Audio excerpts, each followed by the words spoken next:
Okay, like, yeah. Yeah. Okay. Good evening, everyone. I want to first say hello and thank all of our attendees from all over the world on Zoom, because I know a lot of you are out there and we're really grateful for you joining us tonight as we spend some time with our guest speaker.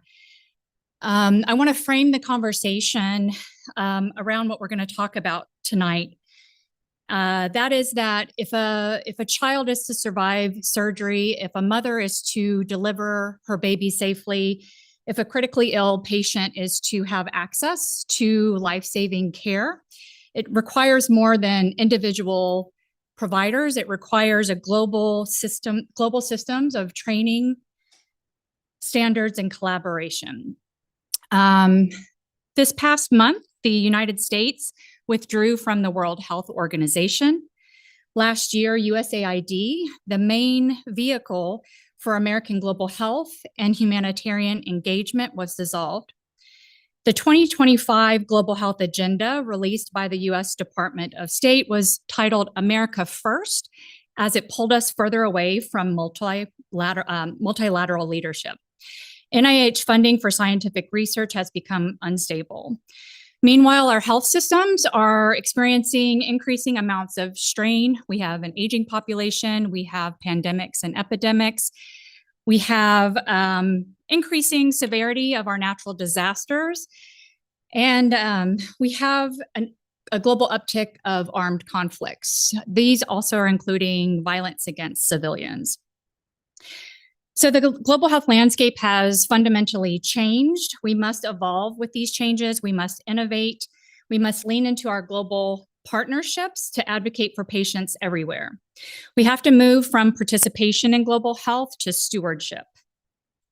It's my great privilege to introduce a leader whose work represents not only excellence in anesthesiology, but the power of global collaborations to improve patient care everywhere. Dr. Carolina Haylock-Lohr, President-elect of the World Federation of Societies of Anesthesiologists, or the WFSA. Including the American Society of Anesthesiologists, the WFSA represents more than 153 countries or national societies. This equates to hundreds of thousands of anesthesia professionals across the globe.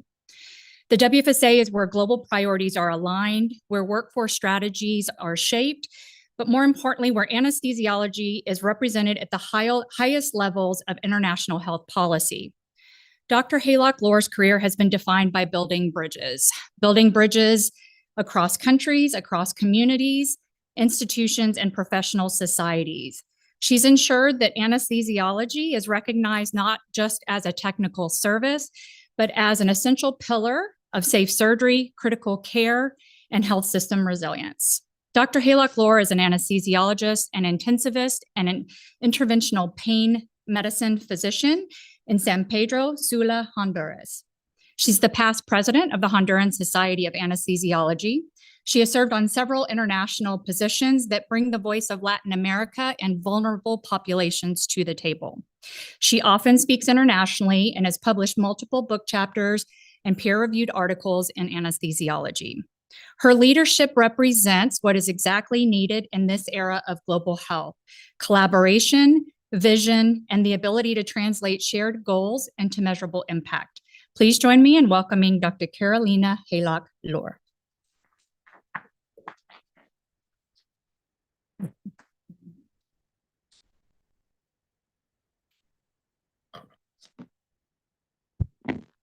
Thank you very much for this kind introduction. Hello, everyone. Thank you for attending. As you heard, I'm Carolina Haylock-Lohr. I'm based in Honduras. That's where I practice. And currently, I am president-elect of the WFSA. I am so grateful for the privilege to be here with all of you. And thank you, Anna.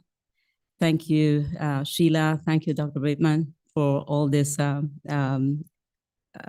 invitation. And today we are diving into, introduce the concept of the perioperative physician and frame anesthesiologists as natural leaders of integrated eco-care, and that this is aligned with the resolution 76.2. So let's dive into it. These are my disclosures and the brief agenda we will go through, and in the next minutes, we'll unpack how these elements shape our role as an anesthesiologist across the continuum of care and what we can do to make care more just and effective. So let's get started. These are the objectives for this lecture. And as I said, I come from Honduras. This is a small country of Central America, and famous because we have the second coral reef of the world at the Bay Island. And we also have Copan, the artistic city of the Mayan culture, and one of the most dangerous airstrips in the world, and that's in our capital, Tegucigalpa, the capital city. So if you want to get some adrenaline, you're invited. So, but also Honduras is, as many countries in Latin America, is a country where women are underrepresented in positions of power and leadership. So sometimes undervalued and experience discrimination in scientific and health disciplines. But as you can see, I am an exception to this rule. So I am very grateful to life for this opportunity. Our gross domestic product is 3,700 or 800, 3,800 US dollars per capita per year. That was in 2025. So that you can see that's very, very low. And it's a small country, 11 million inhabitants. So we will talk about emergency, critical, and operative care. And where this comes from, it starts a long time ago. But I will summarize the most important moments. In 2015, this resolution that you see on the screen was a milestone in history because for the first time, the word anesthesia was mentioned. For the first time, it was mentioned in a resolution. Then in 2023, a resolution, the 76.2, passed unanimously, which, although it does not mention anesthesia per se, reviewed the perioperative care as part of it. And that's the what we call the ECHO resolution. That was in 2023. So in 2024, again, unanimously passed, that was the action plan for this ECHO resolution. So whenever I mention the ECHO care or the ECHO resolution, this is what I'm referring to. What does it say?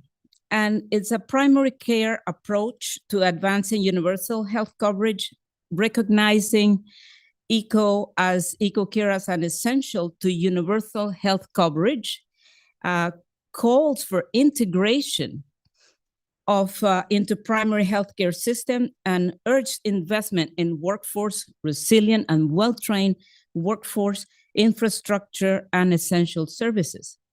It highlights the need for equitable access to time-sensitive care. So it is a call for integrated ecosystems.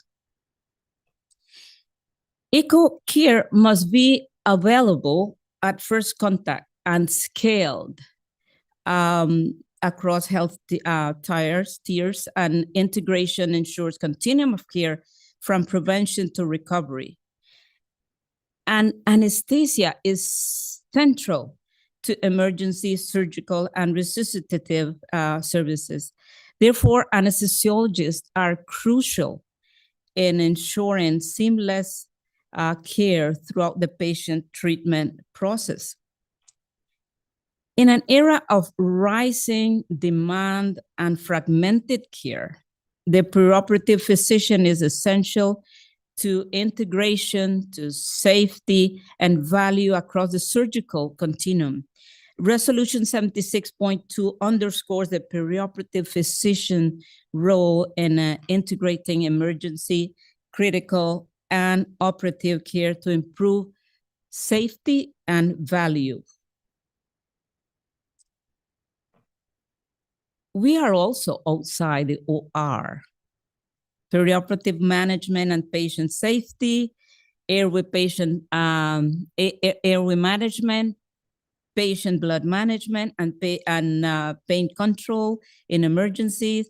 We go from ambulances to ICU, leadership in triage and critical care, leadership for anesthesia professionals around the world, especially in low and middle income countries. Anesthesiologists exemplify the care continuum outlined in the eco resolution across emergency, critical, and perioperative care. So perioperative physicians assume responsibility across the full patient journey, not only intra-op care. This continuous responsibility across the care pathway. As you can see, this logo behind me, anesthesia along the patient pathway. This is our annual theme, the WFSA annual theme for 2026, because we are aware that as anesthesiologists, we play a role in the patient pathway, along the patient pathway. We are also in physiologic optimization and risk mitigation, decision-making beyond the OR, and accountability for outcomes, and not just procedures. Our professional DNA is leadership in safety, grounded in a long tradition of patient safety and monitoring standards, strengthened by crisis, resource management, and human factors, sustained by a just culture and learning system, and expressed through leadership teams and in high-risk environments. So this has been our DNA, our professional, and it is our professional DNA.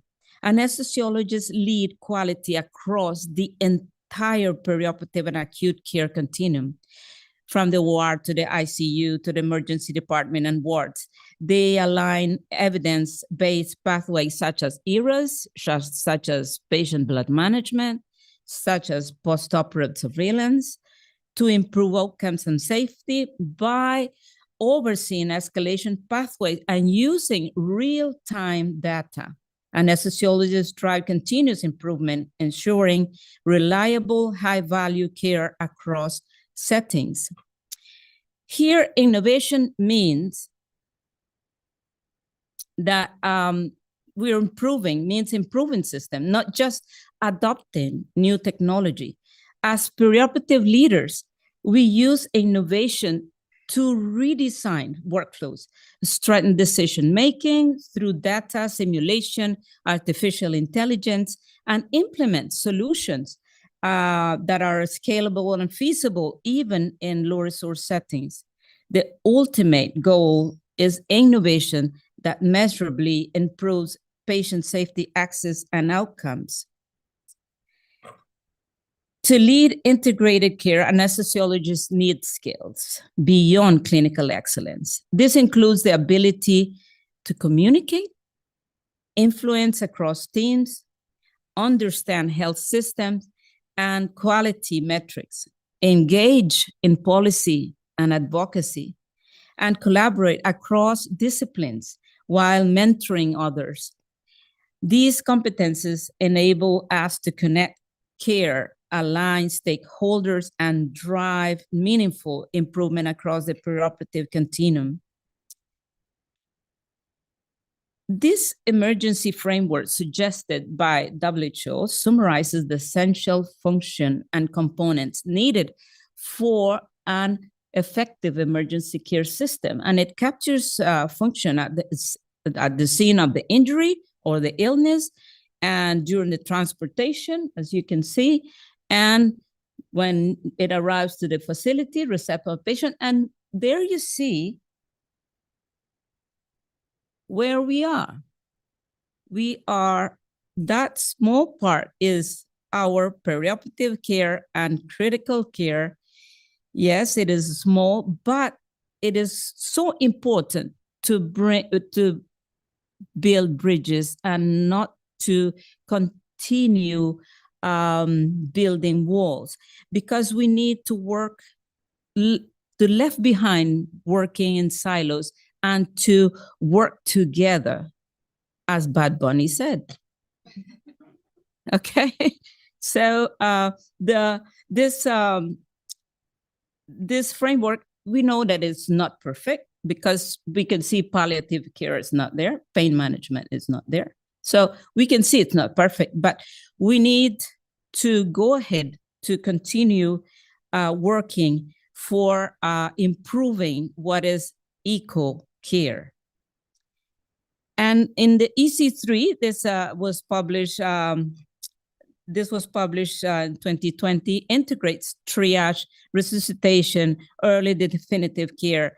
But for anesthesiologists, as a perioperative physician, it enables earlier risk assessment, faster decision, and safer transition to the OR, to the ICU, or to the ward. And similarly, this is another publication, the perioperative surgical home, a coordinated anesthesiologist-led model that integrates preoperative optimization, intraoperative management, and postoperative recovery to reduce variation, improve outcomes, and deliver patient-centered and high-value surgical care. Anesthesiologists already function across the full emergency critical operative continuum. In emergencies, as we mentioned, we lead in airway management, trauma care, obstetric crisis. In critical care, we manage ventilation, hemodynamics, ICU teams. In operative care, we deliver anesthesia and perioperative medicine. One specialty with multiple system touch points, already acting as the eco workforce. In action, perioperative physicians deliver integrated care, connecting silos, strengthening transition and handovers, reducing delays and preventable harm, improving patient-centered outcomes. So this is integrated care in practice and not in theory. So leadership in anesthesiology is no longer optional. It is a professional responsibility. As perioperative physicians, we are uniquely positioned to lead integrated perioperative pathways, advocate for patient safety and workforce sustainability, to build resilient systems, resilient hospitals, resilient workforce, and well-trained workforce as well. And to influence, we are also there to influence policy at institutional and national levels, and deliberately prepare the next generation of perioperative leaders. So leadership is not optional. It is a professional responsibility. Okay, so let's go to the third part of my agenda, and is how we can integrate leadership into practice. The WFSA, the World Federation of Societies of Anesthesiologists, is a unique organization. 146 societies, 153 countries. Some countries just have one or two anesthesiologists, so they join or get together to build one society. So that's why you see these differences. The WFSA is in an official relationship with the WHO. as a non-state actor. And we were talking this morning and during the evening, it is independently if we are part or member of an organization. Pandemic, catastrophes, disasters, adverse situation will come later or sooner or later. So we must be prepared. It is not, we just had the lessons several years ago, just 2 or 3 years ago, and the whole world went crazy. We as physicians went crazy. So we need this, to get our responsibility in leadership. And WFSA as a non-state actor is giving voice to 500,000 anesthesiologists around the world. We are sitting on the table with the WHO, and when they want to know what does anesthesiologists think, they come to WFSA. For us, this role is crucial, and we have several education programs. So if we are talking about how to integrate leadership into practice, we at WFSA, we have several educational programs like Safe Obstetrics, Safe Pediatrics, Safe Stanford, Safe Anesthesia from Education, Safe OR, and we have Safe Cleft Palate and Safe C-section. Those are short courses. We have essential pain management and also vital anesthesia simulation training, the VAST, and PBM, patient blood management, preoperative patient blood management course. So several programs that we offer, and we collaborate and we integrate our leadership with those programs. And in the other side, the WHO programs, we have this basic emergency. They have this basic emergency care. That's a BEC that I will talk briefly about it, and the anesthesia module at WHO Academy.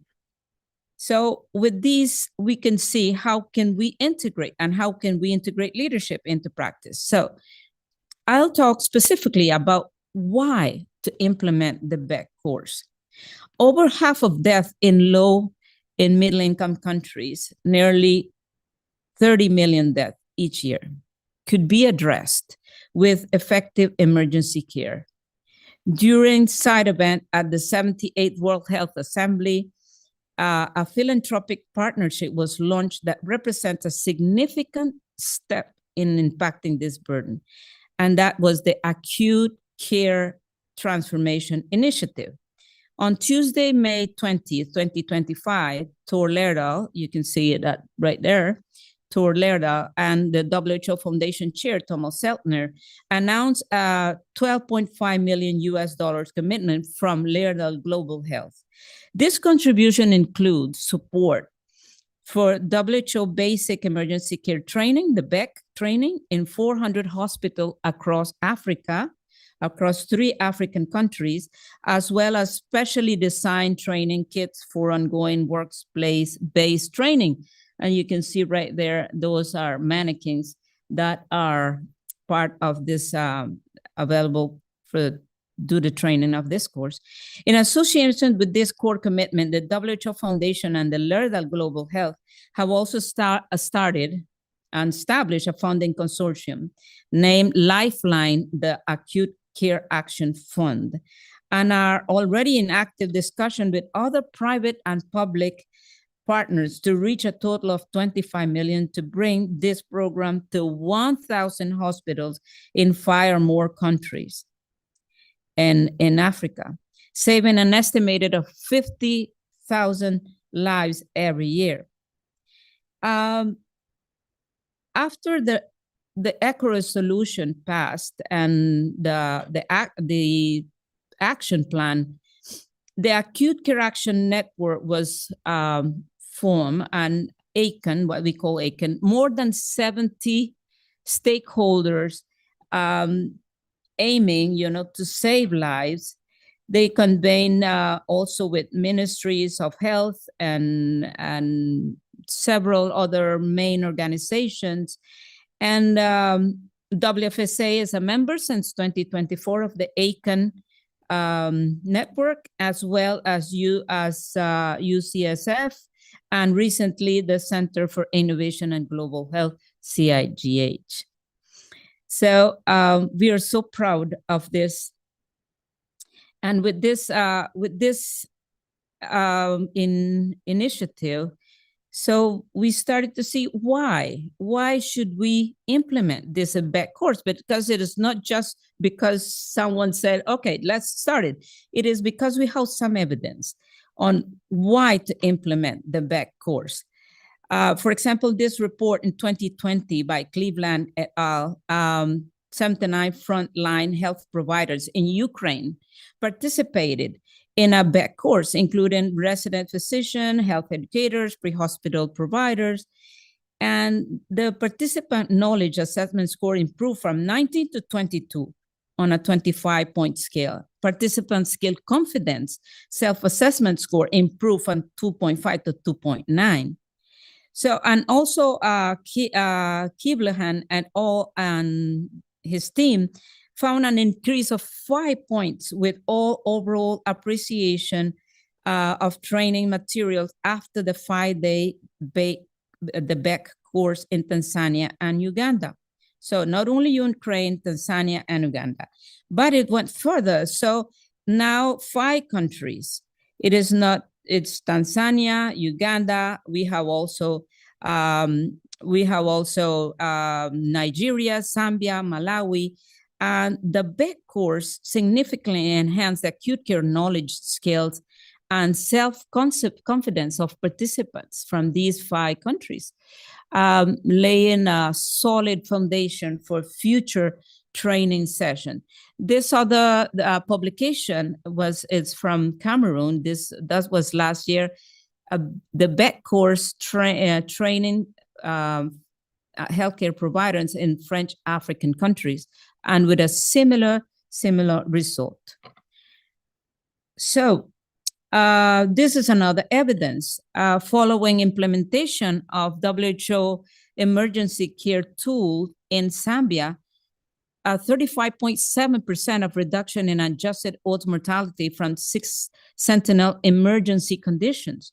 So I'm just rapidly outlining or showing you some of the evidence that is why we should implement this course. This is another one. This is published also last year. The Liberia experience with emergency care intervention and low-cost emergency care intervention associated with approximately 50% of the reduction in oral mortality and improved care quality in a resource-limited setting. This was the Redemption Hospital, which was just one hospital, but they could see that this type of education and training, not only about triage documentation at standardized clinical documentation forms and a formal curriculum consistent of didactic lectures or bedside mentorship. It really works if it, when you see this reduction in mortality. Why should BEC course be implemented by an anesthesiologist? It is absolutely free. You go to the WHO page and then you can find the manual, and then you can go in a platform, you can receive an online BEC course. And of course, after that, you will have a 2 days in person, so you can go with a hybrid modality. But why should we, as an anesthesiologist, implement the BEC course? Because we are the eco workforce. So in the BEC course, this was in September last year in Honduras.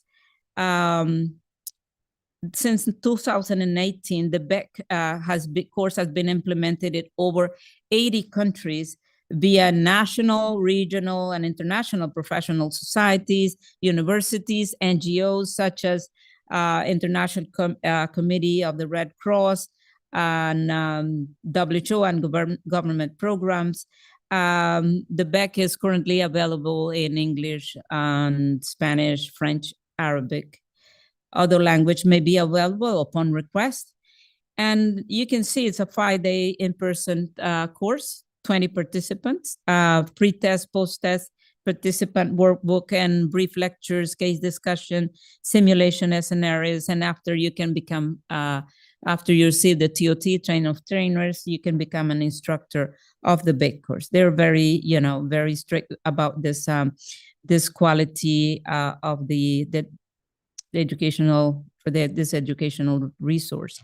So the BEC course can also go hybrid, and the BEC online platform that's represents more or less, it is asynchronous, so you can self-paced, you can receive it wherever you have time, but it represents like 3 days to be in person. So it based on four acute clinical features: trauma, difficult breathing, shock, and altered mental state. Then you go to a 2 or 2.5 day in-person practical skills training, pre-test, post-test, and go again, brief lectures, case discussion, and then simulation scenarios. As you can see, even if you can have the possibility to go outside and do the scenario right there, wherever it's available.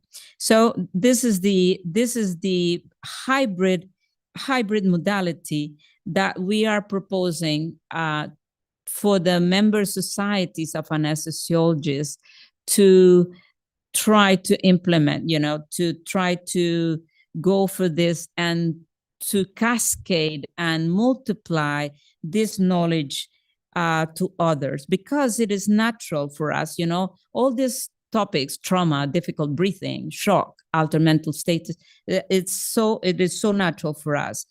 This modality is most likely to work for anesthesiologists who want to become instructors and then, hand over to other specialties, or even general practitioner, nurse, and all people, paramedics also. So anesthesiologists can go from prehab to recovery and follow-up. Anesthesiologists provide this continuity, safety, leadership across the entire patient journey, embodying WHO Resolution 76.2. And we know that one size does not fit all, and sometimes you have to go out of your comfort zone. And so, as we had a very good talk this morning about pre-op, intra-op, and post-op, but also not only the perioperative period, but also before this perioperative period, perioperative, and also after, but more than 2-3 days, 1 week after. Anesthesiologists can be part, even if it's pain management, even if it's, follow-up for recovery of what a patient has gone through. So we can't deny who we are, our versatile identity. Anesthesiologists along the patient pathway, as the WFSA annual theme says, anesthesiologists along the patient pathway. So in summary, anesthesiologists are perioperative physicians by training and practice. We naturally integrate emergency, critical, and operative care. This ECHO resolution validates their role globally. Of course, we don't need validation, like to say, but this also underscore that we are the ECHO workforce. Leadership in safety, quality, and innovation is a professional responsibility. And the central message is that we, as anesthesiologists, are essential ECHO leaders. So more of this you will hear also in our World Congress in Marrakech in April 2026. 2026. So I invite you to join us. If it's you're not able to join in person, you can go on demand registration. But also you can have weekend registration of just on a weekend, and then you want to go Marrakech and get to know the rest of Marrakech. Okay. And this will have a global impact. And because we are as anesthesiologists, we are the eco workforce, the eco leaders. So please learn more and contribute and collaborate, educate and advocate for this. We are part of the solution. Independently, if we are in a global organization or not, we are part of the solution. So we must be ready. We must be ready with resilient hospitals, with resilient systems, with resilient and well-trained workforce. I thank you very much.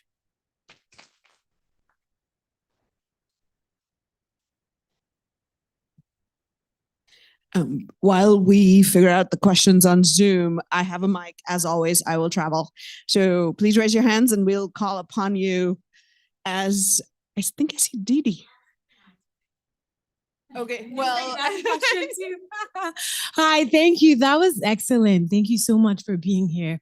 I think my question is, what are your thoughts in terms of disparities from an equipment and supplies standpoint? Because I've always sort of had the sense that in global health, a lot of the focus is on training and capacity building, which is right and needed.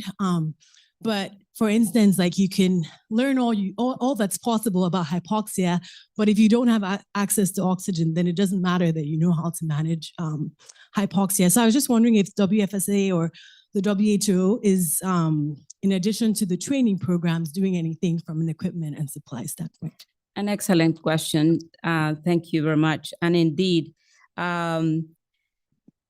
several years ago in 2012, I had the experience with Lifebox. And we did the zeroing in Honduras. And, you know, to get at least public hospitals to not only in OR have an oximeter, and that was catalyzed by the WFSA.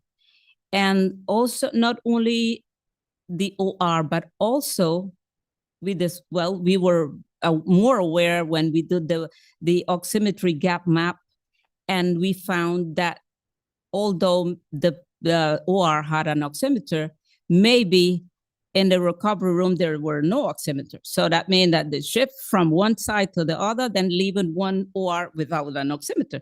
So we've covered the whole OR, the public ORs, and also the recovery rooms. So that's one. Another one is the CAPNO project, also by Lifebox. Okay, so we're working with that part. Okay, we continue working. And as you said, those three parts of the, of a bench, just not only to have training, of course, so well-trained workforce, but also have equipment and safe medicine and infrastructure as key, to advance.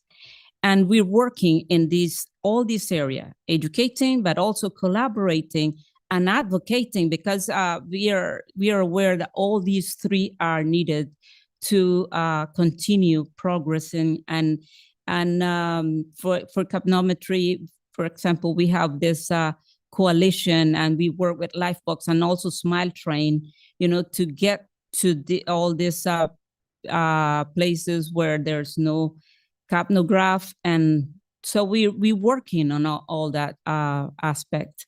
And we have several stakeholders that also are providing also equipment where it's needed. We need more and more, of course, because this is something that we see that's not like we finish, and every time we see that more and more need. So working with our stakeholders and inviting others to to bring this to, to a reality and equip the ORs and things like that. Of course, we are very keen to continue promoting and advocate for people that want to join us. Thank you. Thank you for that outstanding talk and for challenging us to expand into being perioperative physicians. And I certainly agree with your concepts. You mentioned basically emergency, preoperative, intraoperative, and postoperative. The surgeons believe that they can do all four of those areas. In the United States, the emergency room physicians can certainly, they're the experts in the emergency room, and they increasingly are expanding into critical care. The internists believe they can certainly do preoperative optimization and treatment and postoperative management and following discharge better than anyone else. How, as you think about anesthesiologists as expanding more into being perioperative physicians, how do we do that without creating conflict with the other people who believe that that's also their area? Thank you very much, Dr. Ron. Okay, there's the human condition always will be there. So conflict will always be there. But I think that this type of initiatives, like for the AGR solution, in which we are trying, to leave working in silos and try to get together in working for improving our patient outcomes, I think it's key. Sometimes when you think that, okay, I will do it my way, and then of course that may work, but it's not like joining efforts in collaborative efforts to get a goal. And so for this situation of preoperative, it is something that, of course, emergency will say, but this is my area, and the other one will say, no, this is my area, and then you get the paramedic say, no, you're in my area too. So the good thing, I think, is that this intersection is very healthy, but also we are aware that it can also go with conflict. So for these situations, I think communication and try to get into the point, okay, we are doing it together. Otherwise it's it is useless, because we've been working in silos for many, many years.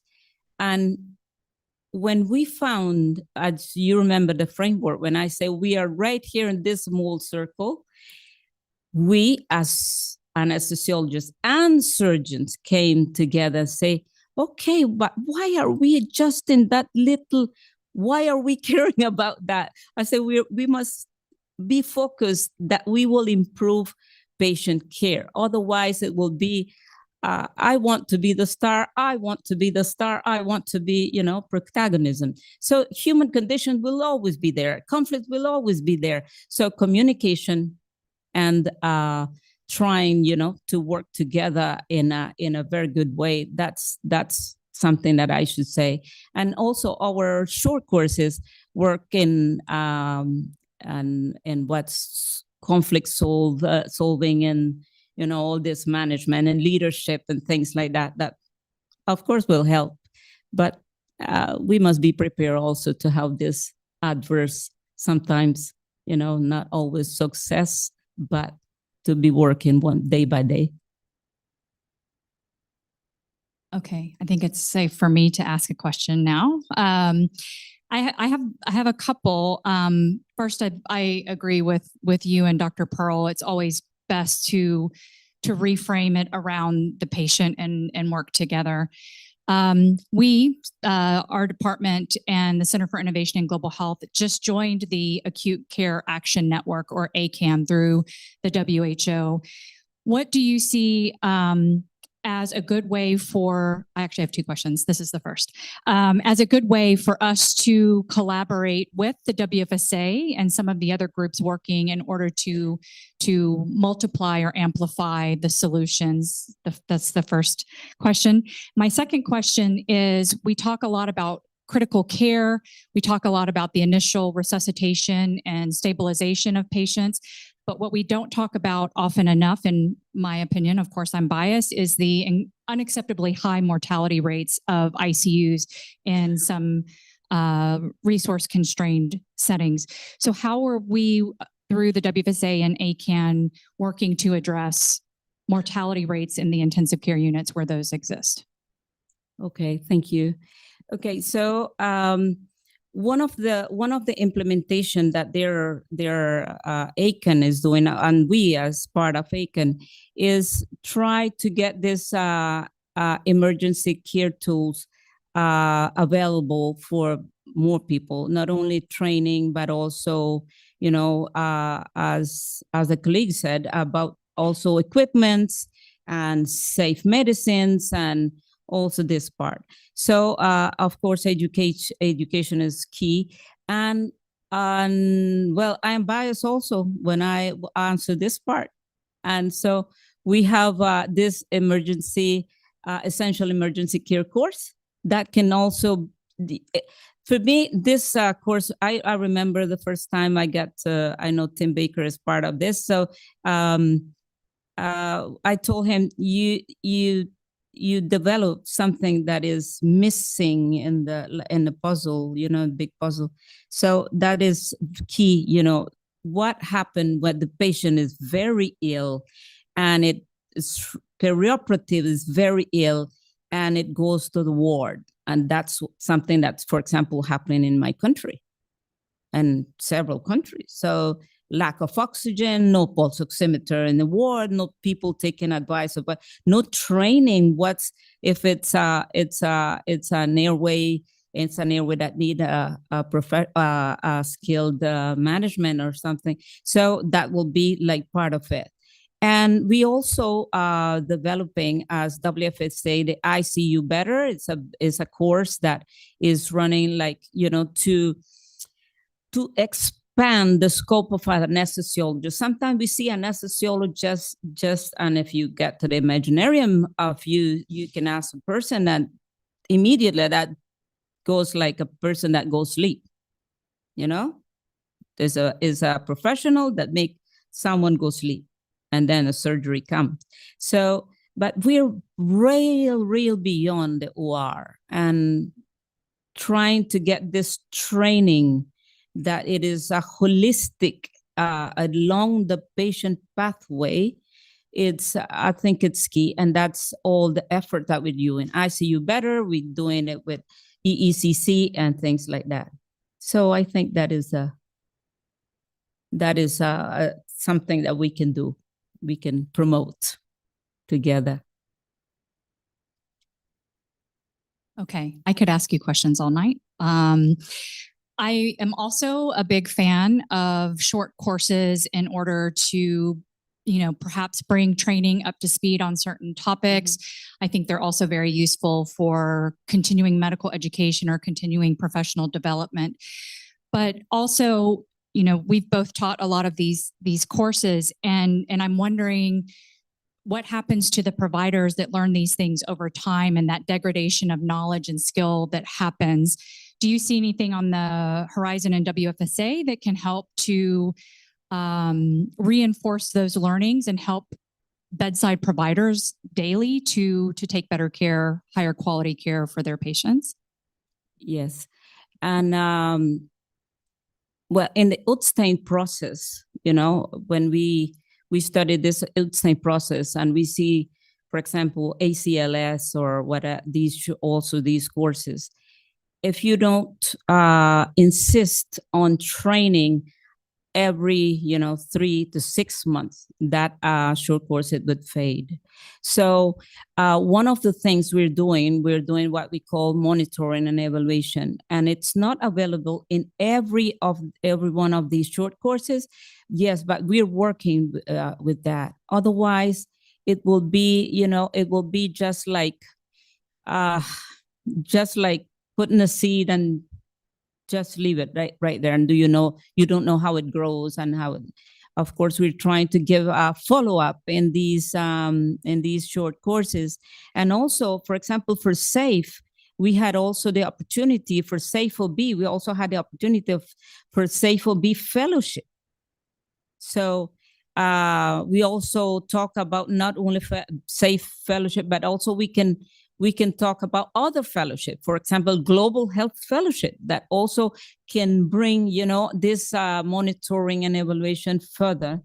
And I think it's important not only for improving the life and the patient outcome, but also even funders and things like that. So for us, it's very important. Yeah. Thank you. That was a wonderful talk, and it is. I share your view of our role across the continuum of care, and I guess the one thought I have is in terms of whether in settings that are resource and trained, or sometimes in the U.S. where there are limitations on the number of trained anesthesiologists, how do you see the team-based model working to support this care, whether, I see our leadership in those teams, but how do you see those teams working? Okay, this has been a topic and also a very sensitive topic, because when we have, for example, in our board meeting and even council meeting, we have representatives from all the world. So you have different point of views, and as I put in the slide, right there, it's really one size does not fit all, because WFSA is our member societies. So we go to our member societies and say, okay, what are you doing about this, or what are you planning about this? And then the member society gives us, an explanation about what are they developing or planning, or what they have achieved. For example, ASA just published this statement, okay? And I think that maybe someone say, okay, yes, it's okay, the statement is okay, but it doesn't solve the situation. But it's also an important thing to have a north, because otherwise everyone is, thinking, but you have this society that is striving and trying to solve situations that can be, if we don't solve, that can be very harmful for our patient. So I think it was a very good statement. But when we go, for example, to Latin America, for us in Latin America, it is just anesthesia, and anesthesia is only provided by anesthesiologists, okay, physicians. So you can find a different scope. And then we have also statement right there. You can find it in WFSA website, and in which we support our member societies to continue developing the programs and the activities that will achieve that goal that they're pursuing. And different situation. In South Africa, it's legalized. It's legal to anesthesia is provided only by a physician. But that they're having some providers that are non-physicians. And you go to Japan, you go to Korea, you say, oh, of course, they must be only physician. No, we also know that they have non-physician providers. So there are so different modalities, and you can't even if you say, what is the definition of a trainee? Then you can find in the world many definitions of what's an anesthesiology trainee. So it is not easy to reconcile in one recipe that's saying, okay, this is the way. We have to talk and see what is our member societies doing, and we fully support and we trust what our member societies does.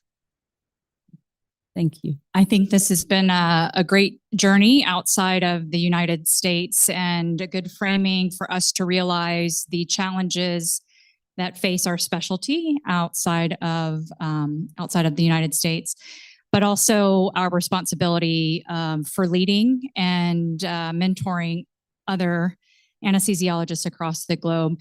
Thank you, Dr. Carolina Haylock-Lore, for showing us what leadership across the global spectrum looks like. We're really honored to have you here.